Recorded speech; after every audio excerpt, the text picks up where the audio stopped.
जय महाराष्ट्र मित्रांनो, महत्त्वाची बातमी सध्या समोर येत आहे।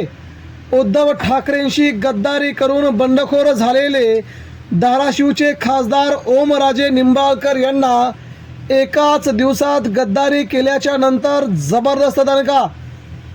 शिवसैनिक आणि महाराष्ट्रातील जनता झाली प्रचंड आक्रमक, तर शिंदे सेनेत प्रवेश केल्यामुळे ओमराजे निंबाळकर यांना बसला सर्वात मोठा दणका। मित्रांनो, बातमी शेवटपर्यंत जाणून घेऊया। ठाकरेंची साथ सोडल्याच्या नंतर काय होतं याचा पहिला फटका बसलाय तो ओमराजे निंबाळकर यांना। मित्रांनो, बातमी महत्त्वाची आहे, तेव्हा आपण बातमी शेवटपर्यंत बघूया।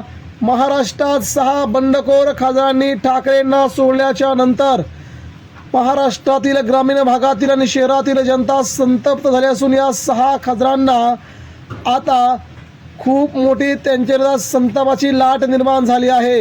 याबद्दलच मित्रांनो ही बातमी आहे।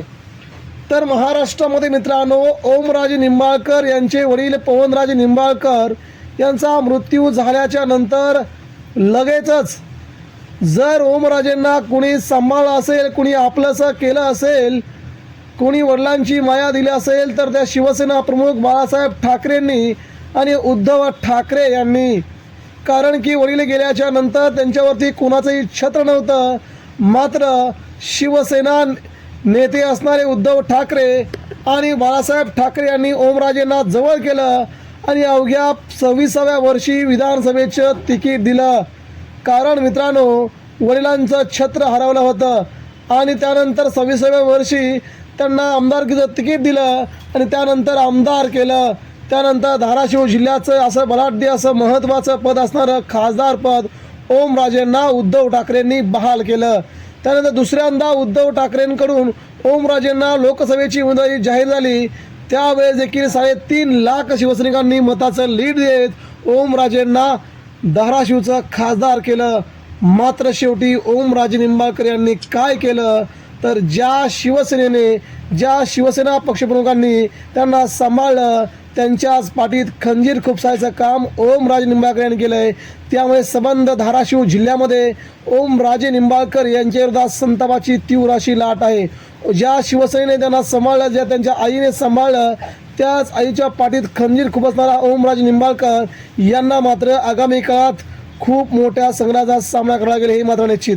मित्रांनो, ओमराजेंनी काल शिवसेनेची साथ सोडली, ठाकरेंची साथ सोडली आणि एका रात्रीत ओमराजे निंबाळकरांना खूप मोठा धक्का बसलाय।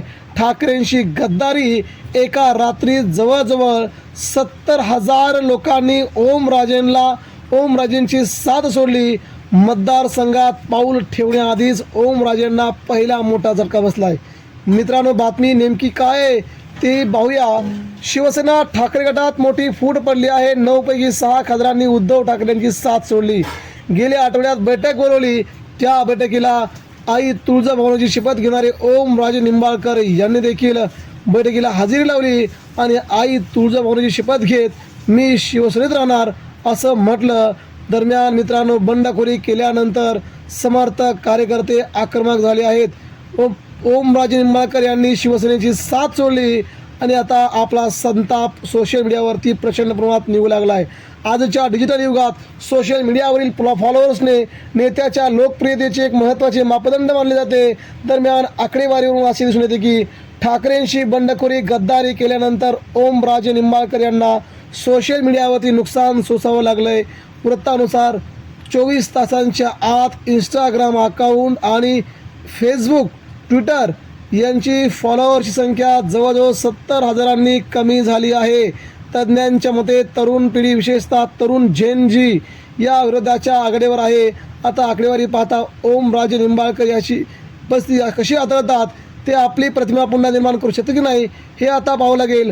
मात्र मित्रांनो, सध्याच्या घडीला धाराशिव समाज माध्यमात लोकप्रिय असणाऱ्या खासदार ओमराजे निंबाळकर यांची लोकप्रियता घटायला सुरुवात झाली आहे। सोशल मीडियावरती अनेक नेटकऱ्यांनी ओमराजे निंबाळकर यांना अनफॉलो केले आहे। फेसबुकला जवळ 12,000 लोकांनी अनफॉलो केलं आहे। इंस्टाग्रामवरती 50,000च्या वरती आकडा गेला। मित्रांनो, ठाकरे गट सोडून शिंदे गटात गेल्याच्या नंतर आता मात्र ओमराजेला पहिला फटका बसला आहे, तो तरुण पिढीचा आणि आगामी काळामध्ये ओमराजे निंबाळकर धाराशिव लोकसभेतून निवडून कसे येतात ते आम्ही पाहतो असं म्हणत ओमराजे निंबाळकर यांना खुलं आव्हान, खुलं चॅलेंज सध्या शिवसैनिकांनी दिलं आहे.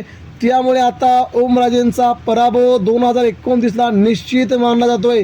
एक सामान्य शिवसैनिकांच्या विरोधात ओमराजे निंबाळकर जरी उभे राहिले तरी त्यांचा पराभव निश्चित आहे, अशा सामान्य शिवसैनिकांच्या पोस्ट सध्या व्हायरल होत आहेत. मित्रांनो, याबद्दल आपणास काय वाटतंय?